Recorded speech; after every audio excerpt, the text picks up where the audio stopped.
So let's talk about some mental calculations, things we can, tricks we can use, I guess, to do some division mentally. So the one we're going to start with here is equal quotients, the method of equal quotients. All right. So first I'll show you a couple examples of how this works, and then we'll connect it also to a visual, an array, okay? So let's pretend we have to do 144 divided by 18. That's not something that most of us can probably do in our heads. But the thing you can do with division is if you divide or multiply, but usually divide, both of the numbers by the same thing. In this case, I'm going to cut them both in half. What we end up with then is 72 divided by 9. That is going to be the same quotient. We know our multiplication facts. 9 times 8 is 72. So that means 72 divided by 9 must be 8. And 18 divided by 40, or 144 divided by 18 is then also equal to 8. And you can check that through some multiplication.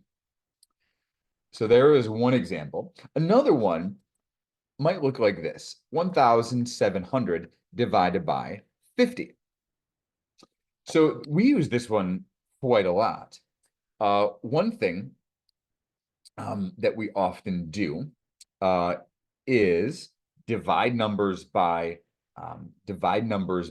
10 without even realizing it. And you might even just do that by crossing off a 0 from both of them.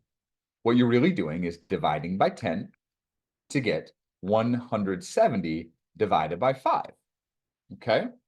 Now, you might look at that and say, all right, well, that's still not super easy, but let me show you one other thing that could make it really easy. Instead of dividing, what if we multiplied both of those numbers now by 2? 170 divided by 2 is 340, and 5 times 2 is 10. So if we multiply them both by 2, we ended up changing 50 into a 10, which, oh, wow, it's easy to divide by 10, isn't it? Why? We end up just taking off 1 0, or moving that decimal point over one spot, and so we end up with 34. 1,700 divided by 50 is equal to 34.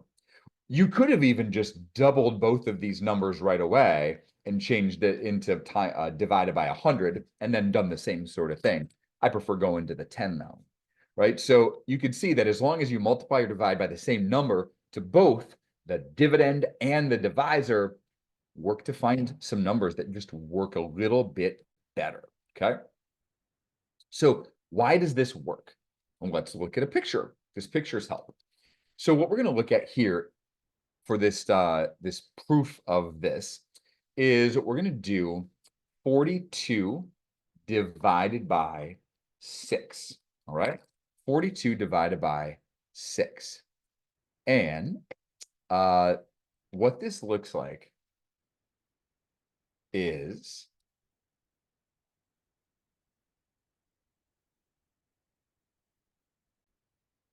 this. Here's our array.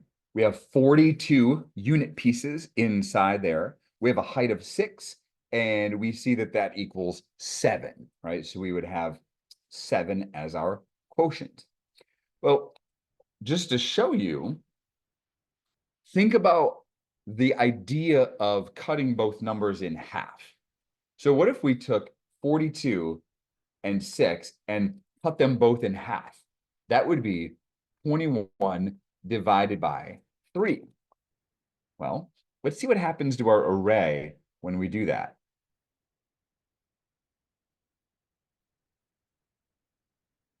So we started with, again, 42 divided by 6 is equal to 7. We cut the number of pieces in half, and we also cut the height in half. But the width of our rectangle doesn't change at all. right? All we're really using is the top half. So it cuts the height in half, and it also cuts the number of individual units in half, but it keeps the quotient the same. 21 divided by 3 is 7. You can see that right here. The same thing works if you're multiplying by some number, right? So that's a really, really nice one to use if you have to do some sort of division mentally. So let's try a couple, right? Let me have you try a couple of these. So the first one we will do is, number one, try 1,800 divided by 120. And the second one I want you to do is 900 divided by 36. See if you can try these mentally using the idea of these equal quotients.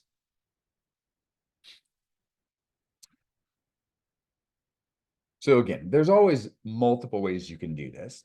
But what you might do, and I'm just going to kind of talk through this, because if you're going to do it mentally, you kind of want to talk through it. The first thing you might do is, let's knock off a 0 here. That's really dividing by 10. Then, what did I say? We're going to divide those both by 6.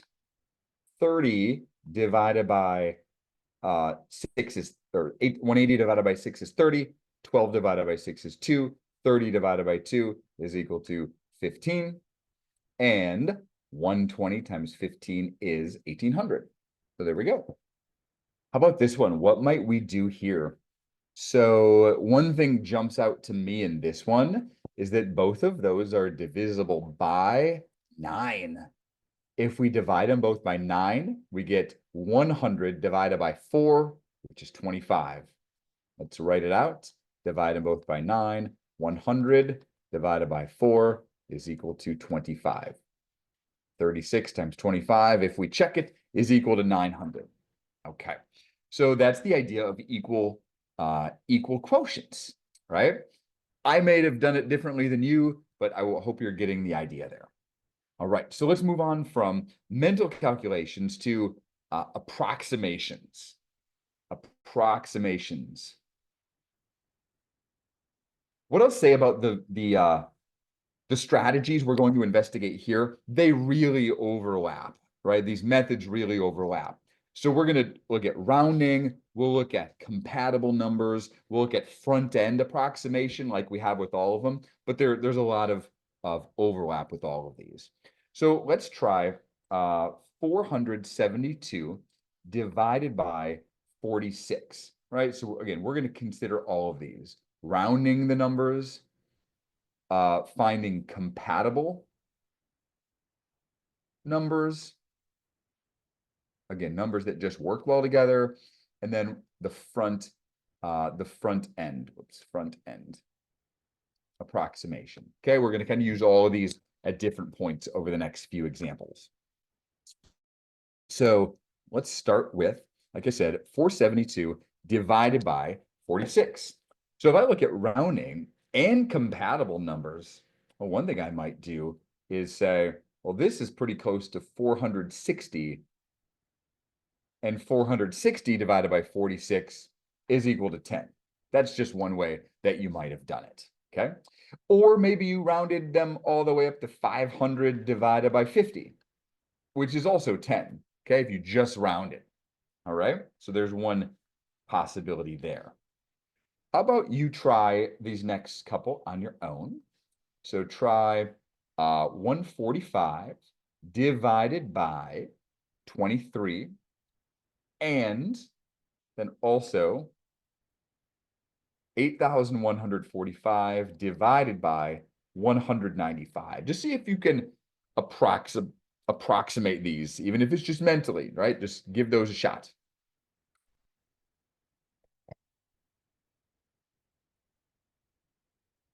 Okay, so one thing I might do here, one way you could do it is, this is close to 150. And this is kind of close to 25. And those are pretty compatible numbers. We rounded them both. 150 divided by 25 is 6. Count by 25s, 25, 50, 75, 100. That's 4. 125, 150. So that would give us approximately 6. For number 2, I'm thinking maybe round to 8,000 divided by 200.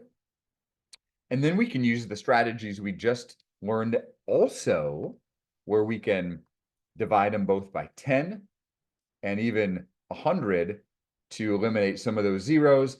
80 divided by 2 is approximately 40. Okay, so we can start to integrate different strategies.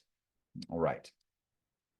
So the next one we'll look at, again, we're going to use, again, multiple strategies. Let's try, see what you do with these two. 424 divided by 72 and 139 divided by 18. So give those a shot and see what you end up with there. So what I might do in this case is, again, round and use compatible numbers. I noticed that 42 is divisible by 7. So I'm going to round this one to 420 and 72 down to 70. Then I can divide by 10 to eliminate the zeros. 42 divided by 7 is equal to 6. So there's, again, an approximation. 139 divided by 18. That one's a little trickier, but what I'll probably end up doing is 140 divided by 20. That's going to be pretty close. Again, fairly easy numbers. Knock off those zeros, and we end up with approximately 7. Approximately 7. All right. What if we do, these are designed now to really maybe focus more on the compatible numbers. And so, again, I'm just going to keep throwing them out to you to try to see what you come up with. So number 5, let's do 92 divided by 9 and 87 divided by 21. I like that one. And then I'm going to give you one more here. 7, we're going to go 485 divided by 24. This practice is just really good mental, good practice for your brain here. So pause and try those. These were specifically designed with compatible numbers in mind, right? Numbers that just work well together. 92 divided by 9. I'm going to make it 90, and I'm going to leave my 9 as it is. Often, if you can leave a number as it is, it's generally better. 90 divided by 9 is 10. So we have an approximation of 10. I'm curious as to what you did here, because 87 is really close to 88, and 21 is really close to 22. Those normally wouldn't be ways you would round, but they're very compatible. So that is approximately 4, right? Those are very compatible numbers. And then the last one, same thing. This one can, it's pretty close to 480, which is a compatible number with 24. Why? 24 fits into 480 or 48 twice, and then we carry that 0 over. So that's pretty close to 20. So sometimes you don't need to change both numbers. Sometimes you only need to change one of them. And again, as we saw there, a lot of these are very closely linked. The last one we'll do are some front-end approximations. We've seen these before. It's really when we only deal with the first numbers in the problem. And so try this one. 783 divided by 244. Consider the front-end approximation on this one, where you're only using the first numbers. So again, with these, they tend to be a little further off the truth, but we're looking at 700 divided by 200. We can knock off a pair of zeros, where we end up with just 7 divided by 2, which is going to be about 3.5 or 3.5. 2 more for you to try. Numbers 9 and 10 here. Let's do 9,200 218 divided by 2036 and 4128 divided by 216. Test that front end approximation with these. So here again, we're just using the first numbers. 9,000 divided by 2,000.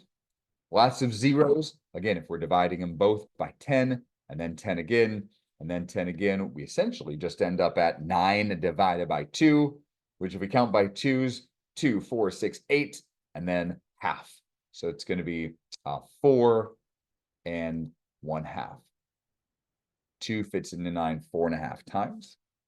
For number 10, we have 4,000 divided by 200. Again, we can cross off some zeros. There's 1, there's 2. 40 divided by 2 is approximately 20. And so we've seen a lot of these strategies before. They're continuing over. Sometimes they just look a little bit different depending on the operation that you are using.